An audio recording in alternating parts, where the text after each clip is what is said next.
Right guys, Ford Escort Xr3, drop the I, Xr3.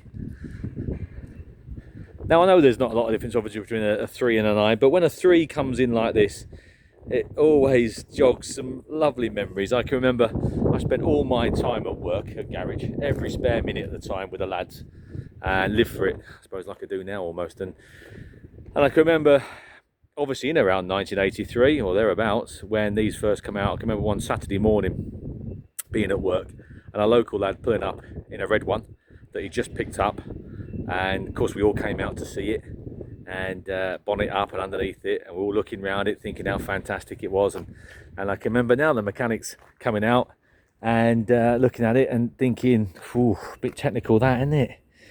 Bit technical that, CVH, or cam belt, oh god, look, cam belt down there, that's going to be tricky to do. Not like a Cortina, but cam belt just there, looking at you. Yeah, oh no, look at that, oh god, don't fancy doing one of them. Yeah, and here we are now, 40 years later. Now if that's technical. So, lovely memories.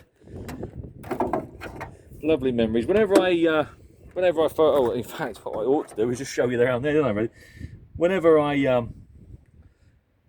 get one of these in and we do the videos and stuff, there's the secondary number, there's the first number.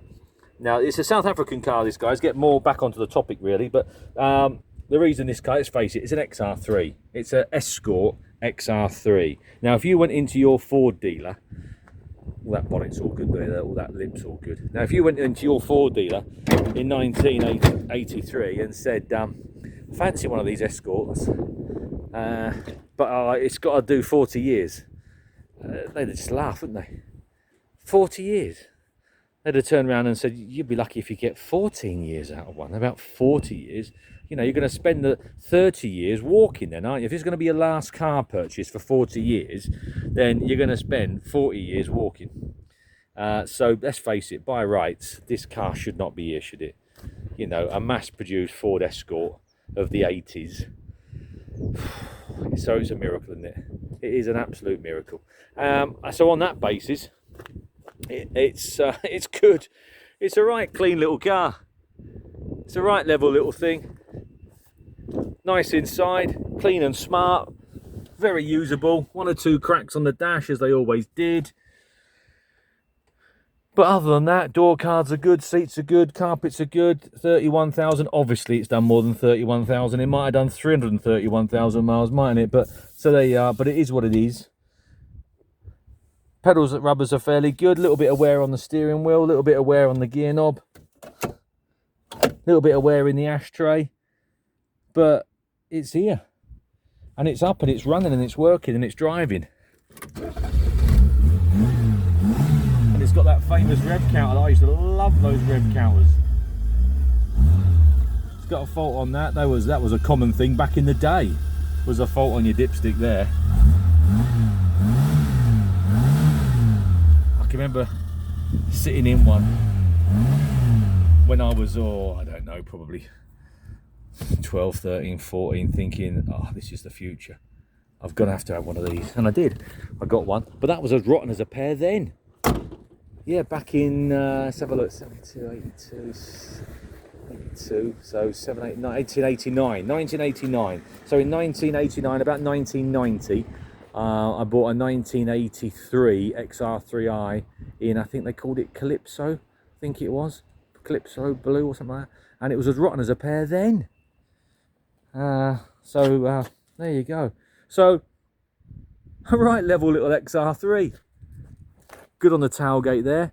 That obviously is not Ford. That's me, because I don't want that coming down and banging me on the back of the head. Looks good on the boot floor. Looks quite good underneath from what I could see. In fact, this was staying up earlier on. As soon as I got that, yeah, there you go. Look, took the bit of wood out. Now it's staying up.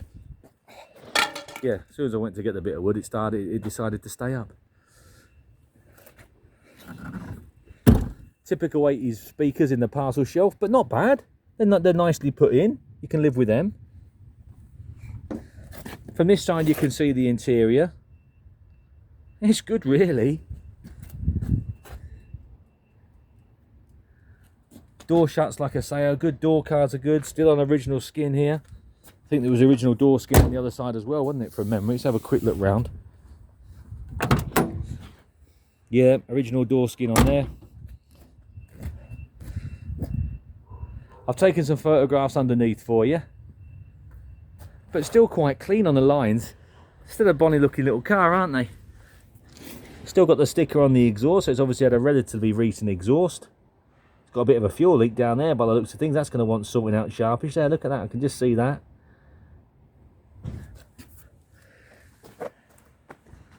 But other than that, still got that lip on the seals. Suspension mounts there look all good. Floor looks all fairly good from here. Yeah, I'm not over enamoured about that bit of a fuel leak there. So it's going to want a bit of a fuel pipe sorted out. And it's got imperfections around the body. But it's not trying to be something that it's not. It's not been, as we say in the trade, it hasn't been got at, really. It's just, there it is. What you see is what you get. Is it perfect? No. Is it priced for a perfect one? No. But it's smart though, isn't it? It's a right straight looking little car, I think. Anyway, it's down here at Thorntondale. Come down, have a look and see what you think.